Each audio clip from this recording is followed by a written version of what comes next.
오늘 우리에게 주시는 하나님의 말씀은 욥기 8장 1절에서 7절입니다. 하나님의 말씀을 봉독합니다. 수앗 사람 빌닷이 대답하여 이르되 내가 어느 때까지 이런 말을 하겠으며 어느 때까지 내 입의 말이 거센 바람과 같겠는가. 하나님이여 어찌 정의를 굽게 하시겠으며 전능하신 이가 어찌 공의를 굽게 하시겠는가. 내 자녀들이 주께 죄를 지었으므로 주께서 그들을 그 죄에 버려두셨나니 내가 만일 하나님을 찾으며 전능하신 이에게 간구하고 또 청결하고 정직하면 반드시 너를 돌보시고 내 의로운 처소를 평안하게 하실 것이라. 내 시작은 미약하였으나 내 나중은 심히 창대하리라. 아멘. 오늘 말씀의 제목은 빌닷의 관점입니다. 엘리바스에 이어 두 번째로 빌닷이 등장합니다. 욥의 이야기에 빌닷의 심기가 불편해졌습니다. 극심한 고난을 받고 있는 것은 죄를 지었다는 명확한 증거인데도 욥이 계속해서 무죄를 주장하고 있기 때문이었습니다. 8장 2절 말씀을 보면은 내가 어느 때까지 이런 말을 하겠으며 어느 때까지 내 입의 말이 거센 바람과 같겠느냐라고 책망합니다.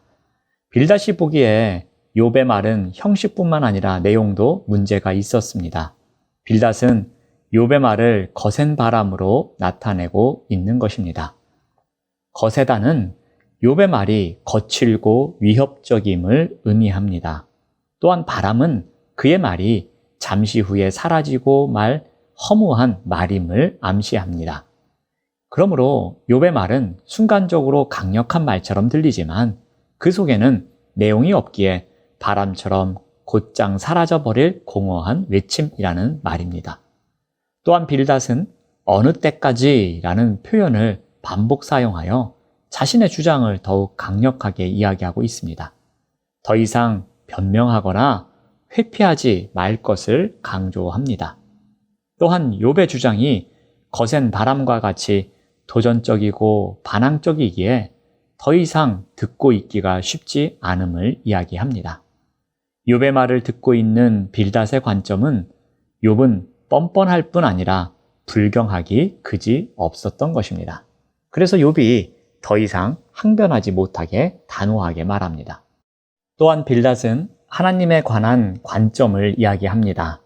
욥은 환난의 원인을 자신에게서 찾기보다는 하나님에게서 찾습니다.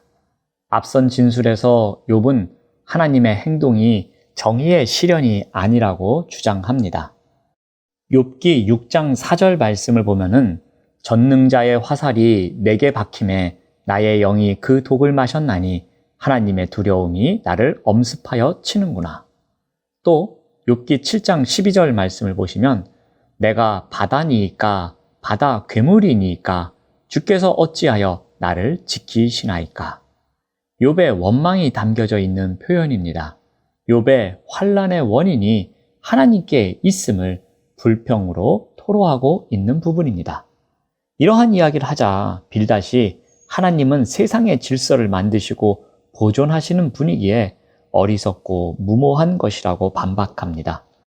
3절 말씀을 보시면 하나님이 어찌 정의를 굽게 하시겠으며 전능하신 이가 어찌 공의를 굽게 하시겠는가 라고 합니다.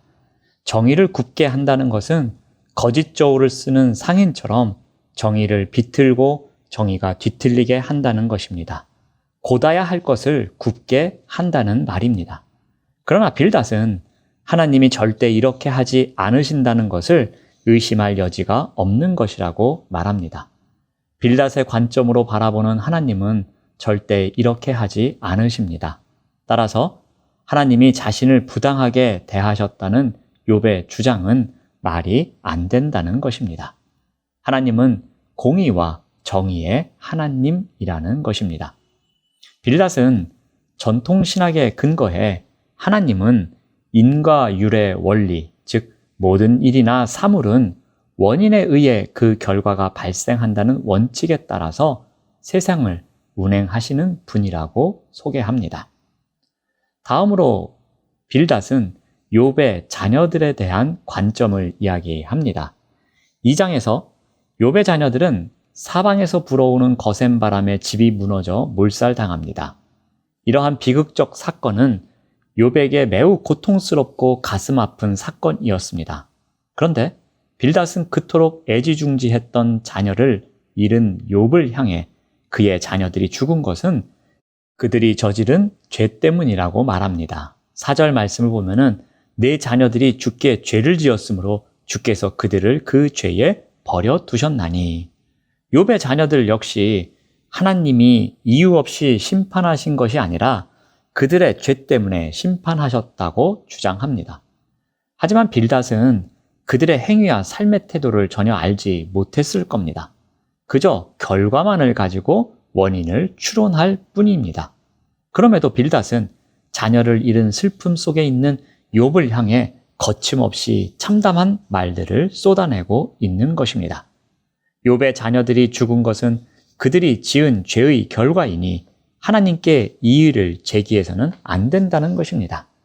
빌닷의 관점은 어떤 사람이 고난을 당하는 이유는 이전에 그가 악을 행했기 때문이라는 전제를 가지고 세상을 바라보고 있음을 보여줍니다. 또한 빌닷은 욥에 대해서도 갖고 있는 관점을 이야기합니다. 빌닷은 욥에 대해서는 욥은 여전히 살아있으므로 자녀들과 달리 회복의 기회가 있다고 독려합니다. 그래서 5절에서 6절 말씀을 보면은 하나님을 찾으며 전능하신 이에게 간구하고 또 청결하고 정직하면 반드시 너를 돌아보시고 내 의로운 처소를 평안하게 하실 것이라고 이야기합니다. 빌닷은 욥이 자신의 충고를 받아들여 하나님과 관계를 회복한다면 삶에 큰 변화가 생길 것이라고 장담합니다. 만약 욥이 비난을 그치고 죄를 인정하고 하나님께 용서를 구하며 죄에서 떠나 정직하고 정결하게 살아간다면 다시 하나님의 돌보심과 복을 받게 된다는 것입니다. 비록 지금 욥은 미약하지만 하나님이 반드시 복을 주셔서 나중에는 번창하게 되리라고 주장합니다. 그 말씀이 7절입니다. 내 시작은 미약하였으나 내 나중은 심히 창대하리라. 그러나 이러한 빌닷의 관점은 욥에게 적용될 수 없었습니다. 왜냐하면 빌닷의 말이 성립하기 위해서는 전제 조건이 있어야 합니다. 그것은 욥이 현재 겪고 있는 불행이 하나님의 징벌이기에 그가 잘못을 고백하고 회개해야 한다는 것입니다. 그런데 욥은 계속해서 어떻게 하고 있습니까? 자신은 결백하다고 확신하고 있습니다. 그렇기 때문에 욥이 빌닷의 주장을 받아들인다면 정직하지 못한 것이고 오히려 하나님께 죄를 지은 것임을 고백하는 것입니다. 거짓으로 회개할 수 없기에 욥은 빌닷의 주장을 받아들일 수 없는 것이었습니다. 이와 같이 다양한 관점을 갖고 욥의 말과 또 욥의 가족의 일과 또 하나님에 대해서 그리고 욥의 행동에 대해서 판단을 하고 있습니다. 세상사에 대해 바라보는 관점은 다양합니다. 이러한 관점이 우리의 스스로의 성품을 형성해 갈 때가 많이 있습니다. 우리 또한 교육을 통해서 관점이 만들어져 갑니다. 학교 교육, 신앙 교육 또는 언론을 통해서라든지 유튜브 등을 통해서 다양한 교육을 접하고 그 교육을 통해서 우리의 관점을 새롭게 만들어 갑니다. 아마도 빌닷 또한 하나님에 관해서이든 세상 일에 관한 일이든 다양한 교육을 통해서 자신의 관점을 만들어 왔을 것입니다. 그리고 그 교육에 의해서 형성된 관점을 갖고 욥에게 일어난 모든 일을 판단했던 것입니다. 또한 우리는 중요한 타인에 의해서도 관점이 만들어져 갑니다. 부모나 형제나 선생님이나 친구나 선후배나 심지어 옆집에 사는 이웃 등 다양하게 만나는 사람들에 의해서도 관점이 만들어져 갑니다.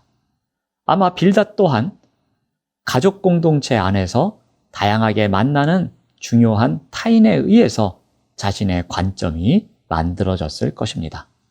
이렇게 교육에 의해서 중요한 타인에 의해서 만들어진 관점으로 욥의 사건을 바라보고 그에 대해서 자신이 분노하며 욥을 판단하고 있었던 것입니다. 어떠한 관점으로 바라보느냐에 따라서 해석하는 방식이 달라질 수 있습니다. 그에 따라 전혀 다른 결과에 다다르는 것이 우리의 삶이기도 합니다. 이러한 세상을 바라보는 관점은 우리의 신앙관에도 매우 영향을 줍니다. 그래서 한때 우리가 세계관에 대해서 많은 관심을 가졌습니다. 세계를 바라보는 관점, 그 관점이 우리의 신앙의 관점이 되기 때문이었습니다. 그러므로 어떤 관점을 갖느냐가 매우 중요합니다. 그런데 한 가지 중요한 것이 있습니다. 우리의 관점을 어디에 근거해서 만들어가야 하느냐라는 문제입니다. 세상은 다양한 관점이 있다고 우리를 유혹합니다. 더 많이 가져야 하고, 더 높이 올라가야 하고, 그리고 자신의 이름을 더 드러내야 한다는 그런 관점을 갖도록 우리에게 유혹합니다. 하지만 우리의 관점을 형성해가는 것의 중심에는 항상 있어야 할 것이 있습니다. 그것은 바로 말씀입니다. 우리가 날마다 묵상하는 그 말씀이 우리의 관점을 형성해가는 기준점이 된다는 것을 꼭 기억해야 할 것입니다.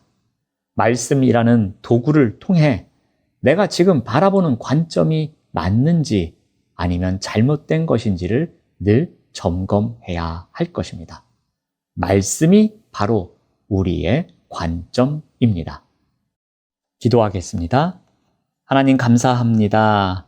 우리가 세상을 바라보는데 관점이 매우 중요합니다. 무엇보다 이 관점의 중심에 말씀이 놓여 있도록 인도하여 주시옵소서. 말씀이라는 관점을 통해 세상을 바라보고 나를 바라보며 살아갈 수 있도록 인도하여 주시옵소서. 예수님의 이름으로 기도드립니다. 아멘.